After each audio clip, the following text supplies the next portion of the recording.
ਸਤਿ ਸ਼੍ਰੀ ਅਕਾਲ। ਤੁਸੀਂ ਦੇਖ ਰਹੇ ਹੋ D5 ਚੈਨਲ ਪੰਜਾਬੀ ਤੇ ਮੈਂ ਬਲਵਿੰਦਰ ਬਿੱਟੂ। ਕੇਂਦਰ ਸਰਕਾਰ ਇੱਕ ਵੱਡਾ ਫੈਸਲਾ ਲੈਣ ਜਾ ਰਹੀ ਹੈ। ਤੁਹਾਨੂੰ ਦੱਸ ਦਈਏ ਕਿ ਕੇਂਦਰ ਸਰਕਾਰ ਕਾਫੀ ਸਮੇਂ ਤੋਂ ਇਸ ਫੈਸਲੇ ਦੇ ਉੱਤੇ ਚਰਚਾ ਕਰਨ ਲੱਗੀ ਸੀ ਕਿ ਅਸੀਂ ਭਾਰਤ ਦੇ ਵਿੱਚ ਇਸ ਨੂੰ ਲਾਗੂ ਕਰ ਸਕੀਏ। ਹੁਣ ਭਾਰਤ ਦੇ ਵਿੱਚ ਇੱਕੋ ਸਮੇਂ ਦੇ ਉੱਤੇ ਵਿਧਾਨ ਸਭਾ ਤੇ ਲੋਕ ਸਭਾ ਦੇ ਜੋ ਇਲੈਕਸ਼ਨ ਨੇ ਉਹ ਇੱਕੋ ਸਮੇਂ ਦੇ ਉੱਤੇ ਇਕੱਠੇ ਹੋਣਗੇ। ਤੁਹਾਨੂੰ ਦੱਸ ਦਈਏ ਕਿ ਇਸ ਦੇ ਚੱਲਦੇ ਹੀ ਪ੍ਰਧਾਨ ਮੰਤਰੀ ਨਰਿੰਦਰ ਮੋਦੀ ਵੱਲੋਂ ਇੱਕ ਕਮੇਟੀ ਦਾ ਗਠਨ ਕੀਤਾ ਗਿਆ, ਜਿਹਦੇ ਪ੍ਰਧਾਨ ਸਾਬਕਾ ਰਾਸ਼ਟਰਪਤੀ ਰਾਮਨਾਥ ਕੋਵਿੰਦ ਨੂੰ ਲਗਾਇਆ ਗਿਆ ਤੇ ਉਹ ਸਾਰੇ ਸਿਆਸੀ ਪਹਿਲੂਆਂ ਦੇ ਉੱਤੇ ਚਰਚਾ ਕਰੇਗੀ ਤੇ ਦੇਖੇਗੀ ਇਸ ਇਲੈਕਸ਼ਨ ਨੂੰ ਕਿਵੇਂ ਸੰਭਵ ਕੀਤਾ ਜਾ ਸਕਦਾ। ਤੁਹਾਨੂੰ ਦੱਸ ਦੇ ਕਿ ਸਰਕਾਰ ਵੱਲੋਂ ਕਿਹਾ ਜਾ ਰਿਹਾ ਹੈ ਕਿ ਸਮੇਂ ਤੇ ਪੈਸੇ ਦੀ ਬਚਤ ਨੂੰ ਲੈ ਕੇ ਵੀ ਇਹ ਫੈਸਲਾ ਲਿਆ ਜਾ ਰਿਹਾ ਹੈ। ਦੇਸ਼ ਵਿੱਚ ਸਿਰਫ ਇੱਕ ਹੀ ਚੋਣ ਕਰਵਾਉਣ ਨੂੰ ਲੈ ਕੇ ਕੇਂਦਰ ਸਰਕਾਰ ਨੇ ਵੱਡਾ ਫੈਸਲਾ ਲਿਆ। ਕੇਂਦਰ ਨੇ ਇੱਕ ਦੇਸ਼ ਇੱਕ ਚੋਣ ਸੰਬੰਧੀ ਇੱਕ ਕਮੇਟੀ ਦਾ ਗਠਨ ਕੀਤਾ ਹੈ, ਜਿਸ ਦੇ ਸਾਬਕਾ ਰਾਸ਼ਟਰਪਤੀ ਰਾਮਨਾਥ ਕੋਵਿੰਦ ਨੂੰ ਇਸ ਕਮੇਟੀ ਦਾ ਚੇਅਰਮੈਨ ਬਣਾਇਆ ਗਿਆ। ਇਹ ਕਮੇਟੀ ਇਸ ਮੁੱਦੇ ਤੇ ਵਿਚਾਰ ਕਰਨ ਤੋਂ ਬਾਅਦ ਆਪਣੀ ਰਿਪੋਰਟ ਦੇਵੇਗੀ, ਜਿਸ ਤੋਂ ਬਾਅਦ ਹੀ ਤੈਅ ਹੋਵੇਗਾ ਕਿ ਆਉਣ ਵਾਲੇ ਸਮੇਂ ਵਿੱਚ ਸਰਕਾਰ ਲੋਕ ਸਭਾ ਚੋਣਾਂ ਦੇ ਨਾਲ-ਨਾਲ ਸਾਰੇ ਸੂਬਿਆਂ ਵਿੱਚ ਵਿਧਾਨ ਸਭਾ ਚੋਣਾਂ ਕਰਵਾਉਣ ਦੀ ਤਿਆਰੀ ਕਰੇ ਜਾਂ ਫਿਰ ਨਹੀਂ। ਇਸ ਮਾਮਲੇ ਨੂੰ ਲੈ ਕੇ ਹੁਣ ਸਿਆਸਤ ਭਖ ਚੁੱਕੀ ਹੈ। ਵਿਰੋਧੀ ਪਾਰਟੀਆਂ ਦੇ ਆਗੂਆਂ ਵੱਲੋਂ ਸਰਕਾਰ ਦੇ ਇਸ ਫੈਸਲੇ ਦਾ ਵਿਰੋਧ ਕੀਤਾ ਜਾ ਰਿਹਾ ਹੈ। ਇਸ ਮਾਮਲੇ ਦੇ ਵਿੱਚ ਪੰਜਾਬ ਦੇ ਵਿੱਤ मंत्री हरपाल सिंह चीमा का बयान सामने आया। आओ जानते हैं। देखिए, भारत एक बहुत बड़ा लोकतांत्रिक देश है, डेमोक्रेटिक देश है। इसमें ये संभव नहीं है क्योंकि डिफरेंट राज्य हैं, लगभग 29 राज्य में अलग अलग समय पे इलेक्शन होती है। किसी राज्य में आज हो रही है, किसी में 2 साल बाद है, किसी में 3 साल बाद है। वहाँ एक इलेक्शन करवाना मैं समझता हूँ देश के लोकतंत्र के लिए बहुत बड़ा खतरा है। ऐसा नहीं होना चाहिए। बीजेपी की इन जो मंतव्य हैं बीजेपी के, उससे पता चलता है कि बीजेपी देश को बर्बाद करना चाहती है और लोकतंत्र के लिए आज बीजेपी केंद्र सरकार जो बहुत बड़ा खतरा बनी हुई है। सो ऐसा बिल्कुल हम इसकी निंदा करते हैं। ऐसा बिल्कुल नहीं होना चाहिए। इसको तुरंत जो उसका इरादा है कोई गवर्नमेंट ऑफ इंडिया का या बीजेपी का, इसको तुरंत वापस कर लेना चाहिए। सर, क्या लगता है क्या नुकसान इसके हो सकते हैं अगर ये पॉलिसी लागू होती है तो? देखिए, बहुत सारी रीजनल पार्टियां हैं, बहुत सारी नेशनल पार्टियां हैं, डिफरेंट पार्टियां हैं।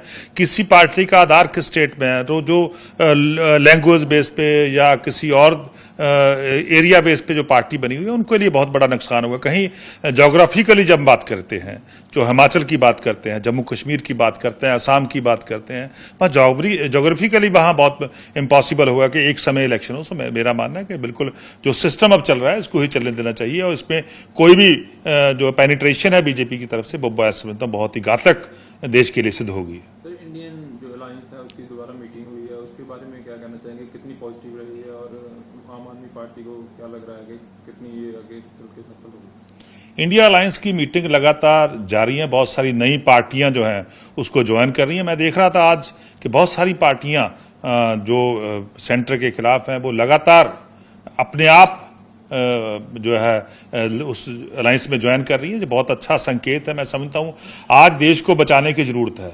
आज देश को बचाने की हमारी प्रायोरिटी होनी चाहिए। आज बीजेपी से केंद्र सरकार के देश को बहुत बड़ा खतरा है और लोकतंत्र को बहुत बड़ा खतरा है।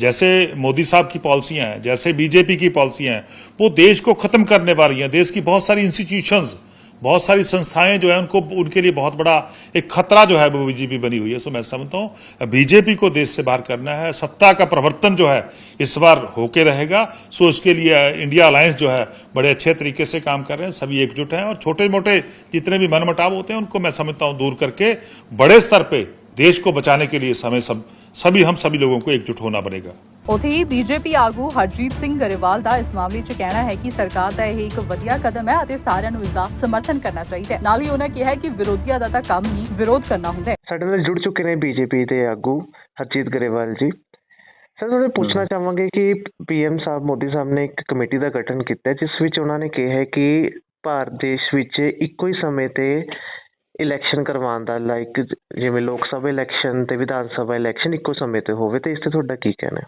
ਮੈਂ ਸਮਝਦਾ ਇਹ ਬਹੁਤ ਅੱਛਾ ਕਦਮ ਆ ਉਹਨਾਂ ਦਾ ਸਟੈਪ ਲਿਆ ਜਿਹੜਾ ਇਹਦੇ ਨਾਲ ਇੱਕ ਤਾਂ ਟਾਈਮ ਦੀ ਵੀ ਵੇਸਟੇਜ ਨਹੀਂ ਹੋਏਗੀ ਤੇ એનર્ਜੀ ਵੀ ਬਚੇਗੀ ਕੰਟਰੀ ਦੀ ਔਰ ਪੈਸਾ ਵੀ ਬਚੇਗਾ। ਠੀਕ ਹੈ। ਔਰ ਇਹ ਜਿਹੜਾ ਆਸਾਨ ਹੋ ਜਾਏਗਾ। ਡੈਮੋਕ੍ਰੇਸੀ ਆ, ਸਾਡੇ ਲੋਕ ਵੋਟਰ ਜਿਹੜੇ ਨੇ ਬੜੇ ਪਰਿਪੱਕ ਹੋ ਗਏ ਨੇ ਡੈਮੋਕ੍ਰੇਸੀ 'ਚ।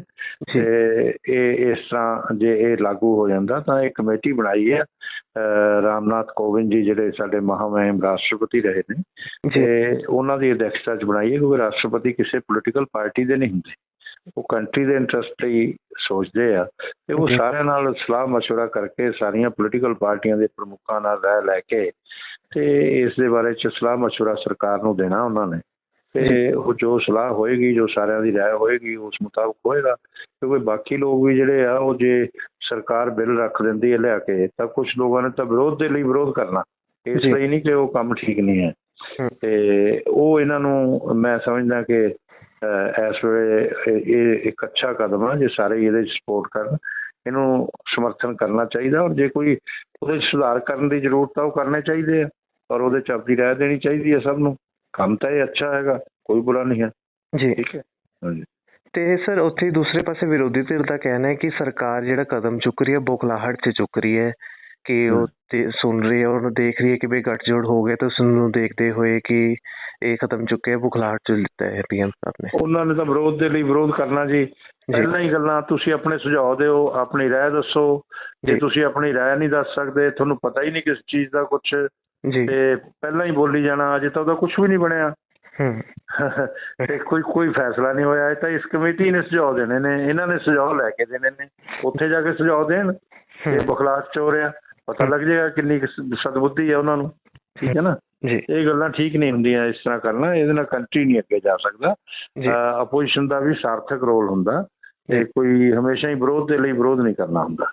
ਜੀ D5 ਚੈਨਲ ਨਾਲ ਜੁੜਨ ਨਾਲ ਸਰ ਤੁਹਾਡਾ ਬਹੁਤ ਬਹੁਤ ਧੰਨਵਾਦ। ਦੱਸ ਦਈਏ ਕਿ ਇੱਕ ਦੇਸ਼ ਇੱਕ ਚੋਣ ਦਾ ਮਤਲਬ ਹੈ ਕਿ ਦੇਸ਼ ਵਿੱਚ ਹੋਣ ਵਾਲੀਆਂ ਸਾਰੀਆਂ ਚੋਣਾਂ ਇੱਕੋ ਸਮੇਂ ਹੋਣੀਆਂ ਚਾਹੀਦੀਆਂ ਨੇ। ਦੇਸ਼ ਦੀ ਆਜ਼ਾਦੀ ਤੋਂ ਕੁਝ ਸਮਾਂ ਬਾਅਦ ਤੱਕ ਲੋਕ ਸਭਾ ਅਤੇ ਵਿਧਾਨ ਸਭਾ ਦੀਆਂ ਚੋਣਾਂ ਇੱਕੋ ਸਮੇਂ ਹੁੰਦੀਆਂ ਸਨ, ਪਰ ਬਾਅਦ ਦੇ ਵਿੱਚ ਇਸ ਪ੍ਰਥਾ ਨੂੰ ਖਤਮ ਕਰ ਦਿੱਤਾ ਗਿਆ ਅਤੇ ਵਿਧਾਨ ਸਭਾ ਤੇ ਲੋਕ ਸਭਾ ਦੀਆਂ ਚੋਣਾਂ ਵੱਖ-ਵੱਖ ਕਰਵਾਈਆਂ ਜਾਣ ਲੱਗੀਆਂ। ਜ਼ਿਕਰਯੋਗ ਹੈ ਕਿ ਕੇਂਦਰ ਸਰਕਾਰ ਨੇ 18 ਤੋਂ 22 ਸਤੰਬਰ ਤੱਕ ਸੰਸਦ ਦਾ ਵਿਸ਼ੇਸ਼ ਸੈਸ਼ਨ ਬੁਲਾਇਆ ਹੈ। ਸੂਤਰਾਂ ਮੁਤਾਬਿਕ ਸਰਕਾਰ ਇਸ ਦੌਰਾਨ ਇੱਕ ਦੇਸ਼ ਇੱਕ ਚੋਣ ਯਾਨੀ ਕਿ ਵਨ ਨੇਸ਼ਨ ਵਨ ਇਲੈਕਸ਼ਨ ਬਾਰੇ ਬਿੱਲ ਵੀ ਲਿਆ ਸਕਦੀ ਹੈ। ਨਿਡਰ ਹਾਂ, ਨਿਰਪੱਖ ਰਹਾਂਗੇ, ਆਜ਼ਾਦ ਹਾਂ, ਸੱਚ ਕਹਾਂਗੇ। ਗੱਲ ਕਰਾਂਗੇ ਸਿਆਸੀ ਹਵਾ ਦੀ, ਹੋਣਗੇ ਹੁਕਮਰਾਨਾਂ ਨੂੰ ਸਿੱਧੇ ਸਵਾਲ। ਸਭ ਤੋਂ ਪਹਿਲਾਂ ਪਹੁੰਚਾਵਾਂਗੇ ਤੁਹਾਡੇ ਤੱਕ ਸਿਰਫ ਸੱਚੀ ਖਬਰ। ਦੱਸਾਂਗੇ ਕੌਣ ਕਰ ਰਿਹਾ ਹੈ ਤੁਹਾਡੇ ਤੇ ਸਬਰ। ਵਿਦੇਸ਼ਾਂ 'ਚ ਬੈਠੇ ਪੰਜਾਬੀਆਂ ਦੇ ਹੱਕ ਦੀ ਕਰਾਂਗੇ ਗੱਲ। ਕੈਨੇਡਾ ਦੀ ਹਰ ਸਿਆਸੀ ਖਬਰ ਲੈ ਕੇ ਆਵਾਂਗੇ ਤੁਹਾਡੇ ਵੱਲ।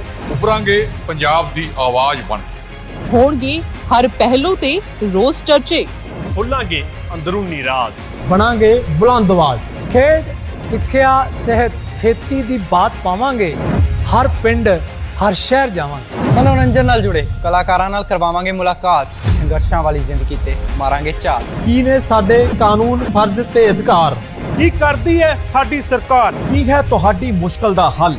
D5 ਚੈਨਲ ਪੰਜਾਬੀ ਦੀ ਕਚਹਿਰੀ 'ਚ ਹੋਵੇਗੀ सिर्फ लोकां दी गल। धर्म, धरोहर, सेहत और संस्कृति की होगी बात। अब D5 चैनल हिंदी भी होगा सर। D5 चैनल पंजाबी, अपनी धरती, अपने लोक। सत श्री अकाल जी, मैं हाँ कुलराज रंधावा ते तुसी वेख रहे हो D5 चैनल पंजाबी, जिहड़ा लॉन्च हो चुका है हुण कैनेडा विच।